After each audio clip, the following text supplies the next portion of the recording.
Pernah suatu waktu Rasulullah SAW didatangi asyraf, delegasi dari beberapa negara yang ingin mengenal apa itu agama Islam. Sehingga mereka datang ke rumah Rasulullah SAW membawa unta, kendaraan yang ketika itu kendaraan yang paling mahal mereka miliki. Itu untanya yang paling mewah. Diikat di depan rumah Rasulullah SAW. Tamunya pun masuk, duduk bersama Rasulullah SAW. Di depan rumah Rasulullah SAW ada beberapa sahabat. Ada Sayyiduna Hamzah. Kalian tahu Sayyidina Hamzah adalah orang yang pemberani. Ada Sayyiduna Umar. Kalian tahu Sayyidina Umar adalah orang yang pemberani. Ada Sayyiduna Ali bin Abi Thalib.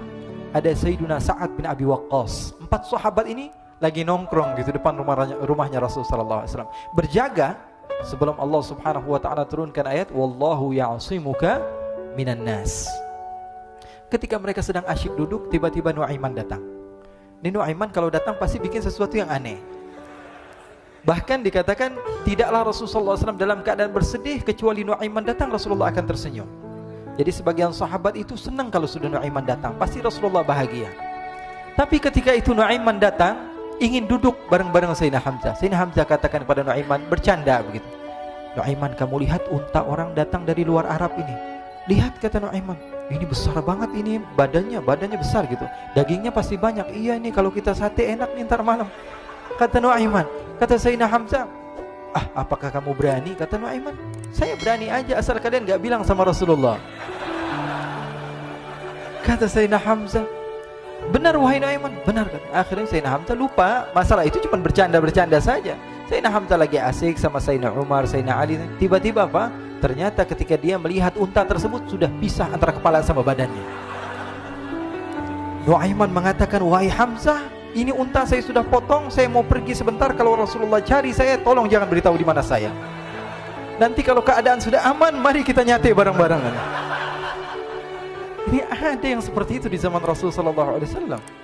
Maka dia pun berlari dan berlari mencari satu tempat supaya Rasulullah SAW dia selamat daripada Rasulullah SAW. Sehingga Sayyidina Hamzah bingung, ini kalau Rasulullah keluar gimana? Ada Hamzah Asadullah, ada Ali bin Abi Thalib, ada Umar, gak bisa jaga kendaraannya tamunya Rasulullah sallallahu alaihi wasallam. Akhirnya benar apa yang terjadi, ikhwani. Rasulullah sallallahu alaihi wasallam tamunya mau pulang. Ketika dia buka pintu, tamu melihat apa? Untanya sudah begitu.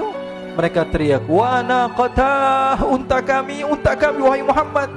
Baru mau kenal Islam, unta kami, kendaraan kami sudah dibuang. Rasulullah SAW lihat Sayyidina Hamzah, lihat Sayyidina Ali. Mereka gak bisa ngomong, mereka hanya bilang apa? Nuaiman ya Rasulullah. Rasulullah perintahkan Sayyidina Umar, wahai Umar, sekarang kamu ambil uang, kemudian kamu gantikan, kemudian kamu berikan 2 kali lipat daripada harta unta ini, sehingga apa? Agama Islam tidak didengar dengan sesuatu yang tidak baik di luar sana. Akhirnya diberikan harta, diberikan unta yang baru dan diberikan harta yang lebih untuk orang tersebut, sehingga orang tersebut tidak menjelek-jelekan agama Islam. Kata Rasulullah SAW, dan sekarang waktunya kita balas dendam sama Nuaiman.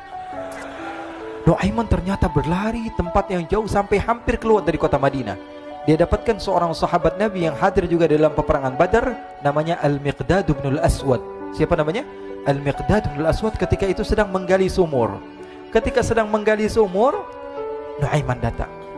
Nuaiman katakan kepada Miqdad, wahai Miqdad, wahai sahabat Rasul, kamu orang yang hadir dalam peperangan Badar, kamu adalah orang yang hebat. Dipuji-puji sama Nuaiman. Ada maunya ini. Akhirnya dia bilang, wahai Miqdad, tolong saya. Kenapa wahai Nuaiman? Kamu ini kekasihnya Rasulullah, orang yang disayang sama Rasulullah. Kenapa? Saya ini sedang dikejar-kejar orang jahat. Tolong selamatkan saya. Saya pengen masuk ke dalam sumur, boleh atau tidak? Kata Miqdad, siapa yang mengejar kamu? Pokoknya saya dikejar sama orang-orang. Kamu mau atau tidak selamatkan saya? Ya sudah, selagi kamu itu adalah sahabat Nabi, silahkan kamu masuk. Masuk akhirnya Nuaiman ke dalam sumur tersebut. Lalu Nuaiman mengatakan, wahai Miqdad, dia keluar lagi. Nanti kalau ada yang cari saya, tolong jangan beritahu saya di dalam sumur ya. Kata Miqdad, baiklah. Kata Nuaiman, siapapun yang bertanya tentang saya, kamu tidak akan kasih tahu. Iya, kata.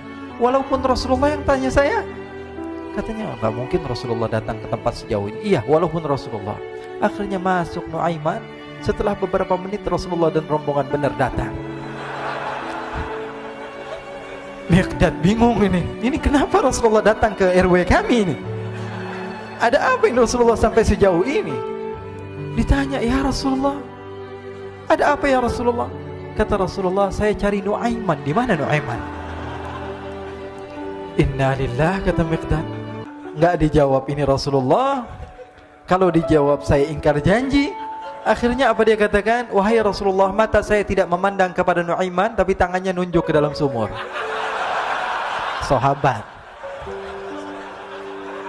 Apa dia bilang? Mata saya tidak melihat kepada Nuaiman, tapi tangannya nunjuk ke sumur. Akhirnya dibuka sama Rasulullah, Nuaiman muncul.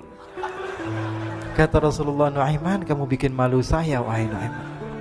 Ya Rasulullah, yang bersalah bukan saya, tapi orang yang mencari saya bersama kamu, ya Rasulullah. Akhirnya Rasulullah nengok, siapa? Ternyata Nuaiman sudah lari kabur. Sallu ala Nabi Muhammad.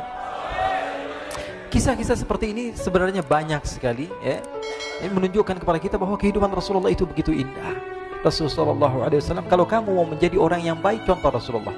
Mau menjadi bapak yang baik, contoh Rasulullah. Mau menjadi pemimpin peperangan yang baik, Rasulullah. Mau menjadi murid yang terbaik, contoh Rasulullah. Bagaimana akhlak Rasulullah. Mau menjadi suami yang baik, contoh Rasulullah. Dalam segala hal, apapun itu Rasulullah SAW adalah makhluk yang paling terbaik.